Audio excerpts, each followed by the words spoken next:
મિત્રો, પવિત્ર શ્રાવણ માસ ચાલી રહ્યો છે ત્યારે આજે ફરી એકવાર મારે તમને સંદેશ ડિજિટલના માધ્યમથી મહાદેવના એક એવા અનોખા મંદિરની મુલાકાતે લઈ જવા છે જે મંદિરમાં સ્વયં ભગવાન શ્રી કૃષ્ણએ મહાદેવની પહેલી પૂજા કરી હતી. આ મંદિર એટલે પોરબંદર જિલ્લાના રાણાવાવ તાલુકાના બિલેશ્વર ગામે આવેલ સ્વયંભૂ બિલનાથ મહાદેવનું મંદિર.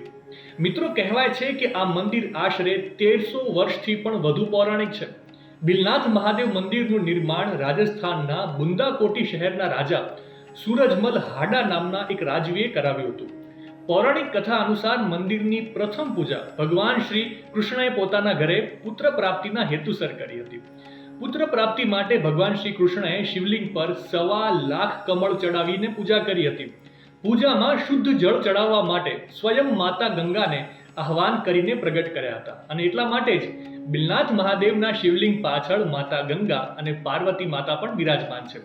આ મંદિર સાથે જોડાયેલ એક લોકવાયકા મુજબ પૂજન વિધિમાં 1.25 લાખ કમળ ચડાવતા સમયે એક કમળ ઓછું પડતા ભગવાન શ્રી કૃષ્ણ પોતાનું નેત્ર કટાર વડે કાઢવા જતા હતા. ત્યારે ભગવાન શિવ પ્રસન્ન થયા અને શ્રી કૃષ્ણને પુત્ર પ્રાપ્તિ સાથે અનેક વરદાનો આપ્યા હતા અને મહાદેવના વરદાનથી ભગવાન શ્રી કૃષ્ણના ઘરે પુત્રની પ્રાપ્તિ થઈ હતી. મિત્રો, શ્રાવણ માસમાં સમય મળે તો આ પ્રાચીન મંદિરની મુલાકાત લેવાનું ભૂલતા નહીં. માહિતી સારી લાગી હોય તો રીલને વધારે શેર કરજો અને આવી જ અવનવી માહિતી માટે સંદેશ ડિજિટલ સાથે જોડાયેલા રહેજો.